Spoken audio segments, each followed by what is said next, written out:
Hello everybody! A lot of newbie writers get a story idea, pull up a Word doc, and start writing. Then wonder why it all fell apart. It's cause you didn't plan anything, you big bag of beans. Planning a novel quite often saves the writing experience. It's only a couple of weeks or months of organization, and yet it could be a major factor in getting your book done. Thus, I'm teaching you how I plan my novels in 10 easy steps. Before we get started, I am beyond excited to announce that today's video is sponsored by Milanote. Milanote is a super easy to use tool that allows you to organize projects and ideas into visual boards. It's also my newest obsession. Ever since I discovered it, I've literally been using it every single day. What I like about Milanote is it's supremely different from traditional software. It's like working on a studio wall or an endless poster board, and as a visual learner, I think it has the perfect layout for brainstorming. It serves as a creative hub for whatever you're working on, like your author platform or obviously your book. Plus, most writing software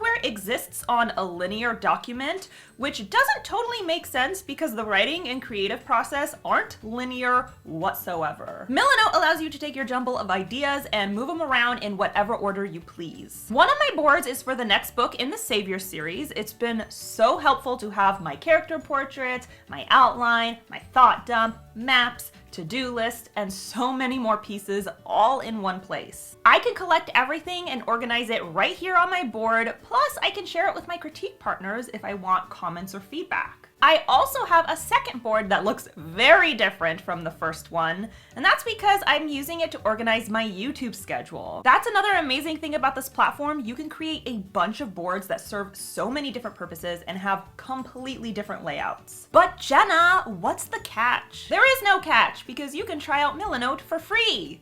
Seriously, $0. I've got Milanote linked below. You can try them out for free or upgrade to their premium platform. Whatever you choose, you're gonna love it. Speaking of novel organizations, let's talk about how I organize my novels in 10 steps. Please note, I am going to be covering these steps in the rough order in which they should occur. However, some of these steps can and should occur simultaneously. If you want more tips on the writing and publishing process, be sure to subscribe to my channel and ring that bell. I post content on Wednesdays with bonus content on Mondays, so subscribe. We have a good time here. You'll love it. And don't forget my upcoming dark fantasy novel, The Savior Sister, is available for pre-order right now in ebook, paperback, and hardback. I'm also hosting an enormous pre-sale giveaway. Everyone who enters gets the first 5 chapters of TSS as a thank you. Plus, I'm handing out over 35 prizes as well as 3 grand prizes.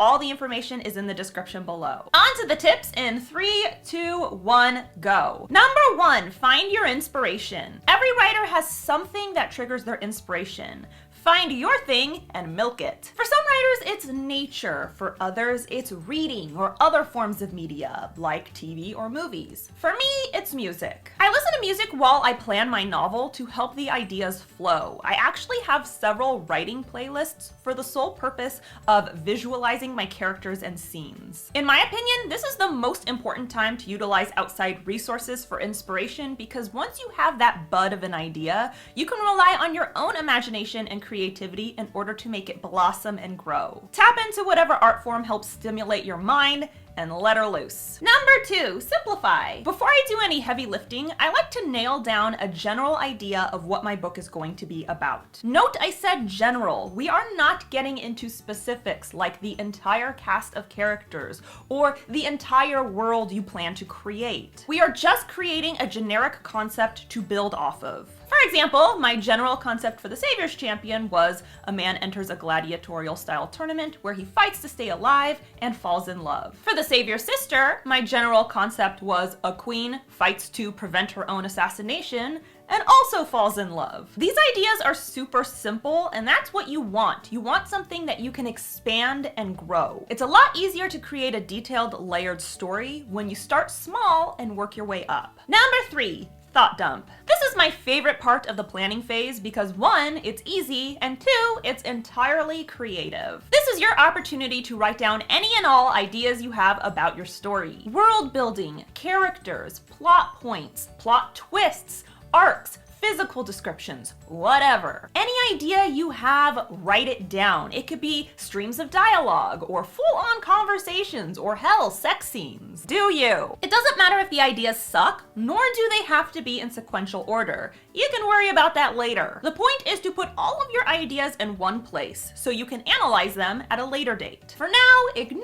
your inhibitions and let the ideas flow freely, my child. Number 4, chronology. Remember that later date I mentioned where you were going to analyze your thought dump and see if it sucked? The time is now! Go through your thought dump and put your ideas in the order in which you would like them to occur in the story. Again, the content doesn't have to be perfect, but now's the time to at least organize that big mess of ideas. If your thought dump is relatively small, you can organize it within the Word doc itself, or if you're a visual learner, like myself, you can create a board on Milanote. That way you can arrange the ideas however you'd like, you can color code and label them, you can highlight them, and of course, if they suck, you can delete them. The next 3 steps I'm about to cover can and should be done at the same time, and the first of those 3 steps is number 5, outline. An outline is the blueprint of your novel, letting you know where the story is going. If you want to pants your story, that's fine. You're entitled to your wrong opinion. But an outline will save you from extensive rewrites, multiple overhauls, and of course, writer's block. How you outline your story is completely up to you. I have several videos about my outlining process.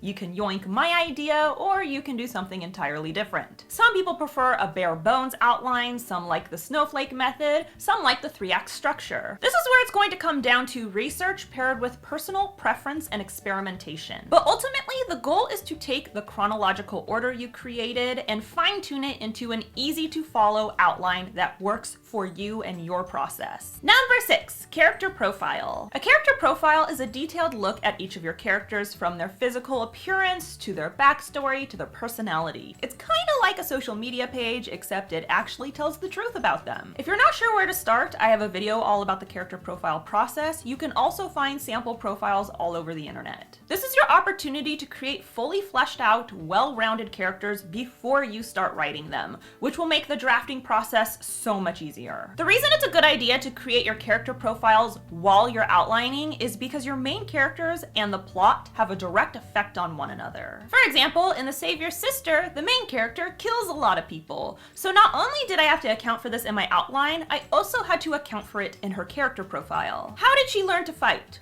Why is she fighting? How does she feel about killing people? All of these facets are relevant to one another, which is why it's a good idea to build them side by side. Number 7, world building. If you're writing a contemporary story, then the odds are you'll be able to skip this step. But if you're writing genre fiction, for example, sci-fi, paranormal, or fantasy, the odds are this is going to be a pivotal part of your planning process. Check out that alliteration. This is another situation where it's going to come down to personal preference. Some people like to spreadsheet their worlds, other people like to create world profiles similar to character profiles. Again, you can find lists of world building facets here on my channel. And again, you should also build your world alongside the character profiles and the outline. Say one of your plot points involves traveling through a magical forest. You're gonna have to build that bad boy in order to make sure the scene is transportive. Say one of your characters is a prince. You're going to need to know how royalty works in your world, which again ties in character profiles and world building. Number 8. Organize. It's time to take all of your hard work and organize it into something that's easy to manage and reference. Once you've created multiple documents that will dictate the course of your novel, it helps to keep them in one organized location so they're easy to reference at the same time, and also so you don't lose them. Guess who's lost entire documents before? This bitch. You guys already saw I'm organizing my current work in progress on Milanote. I've got my Word documents available for safekeeping, as well as any visuals I need. My character portraits are here. I got a list of everything I want to make sure I don't forget. It's all available in one board. You can organize your story however you please. Just make sure your work is all readily available in one location and is conducive to your writing and creative process. Number 9, hole check. Sounds really awkward out of context. Once you have your story outlined, your world created, and your characters profiled, it's time to check for holes. Plot holes. Go through your organized plan several times and check to see if there are any stones left unturned. I promise promise you, there will be. The idea, once again, is to make sure the drafting process goes as smoothly as possible. You are guaranteed to find issues throughout the writing process, because we're all flawed creatures, let's be real. But the goal is to have as few issues as possible, so check your organized board once, twice, or 10 times. If you find a plot hole, inconsistency, or any other hurdle, tinker with that sucker until it's fixed. Your future self will thank you. And number 10, write. You did it! You planned an entire novel. Now it's time to write that sucker. But Jenna, I said do it! This is the part that a lot of writers struggle with. They'll think of any excuse to stay in the planning phase forever. I've already checked for plot holes 100 times. What's 100 more? Fast forward a decade and they're still building that world. Because it's necessary, right? Hello? You're delaying the inevitable because you're scared, but that fear is never going to go away. At the end of the day, you're hurting no one but yourself. You're preventing your own dream from coming true. Bite the bullet, clench those butt cheeks, and start writing. So that's all I got for you today. Thank you so much to Milanote for sponsoring today's video. If you are starting your next work in progress, I cannot recommend them enough. I'm using it to organize the third book in the Savior series. I'm also using it to manage my YouTube checklist. It is so easy to use and a total lifesaver. Best of all, you can try it out for free right now. I've got it linked below. Enjoy your new obsession. You'll thank me later. Don't forget to subscribe to my channel. I post new videos on Wednesdays, and if you want to be alerted as soon as I upload, ring that bell. The Savior Sister is available for pre-order in ebook, paperback, and hardback right now. You can also enter my pre-sale giveaway and gain access to a ton of prizes. I have all the information listed below. And be sure to follow me on social media. I'm on Instagram, Tumblr, and of course you can tweet me at Jenna Moreci. Bye! Hey, everyone, I'm Flynn. I fucking love myself. So if you love me, and you don't mind a bit of Jenna, then why don't you press the fucking subscribe button? You know you want to, because then you get to hear more of me. Anyways, press that button, ding the bell, and we'll have a great fucking time.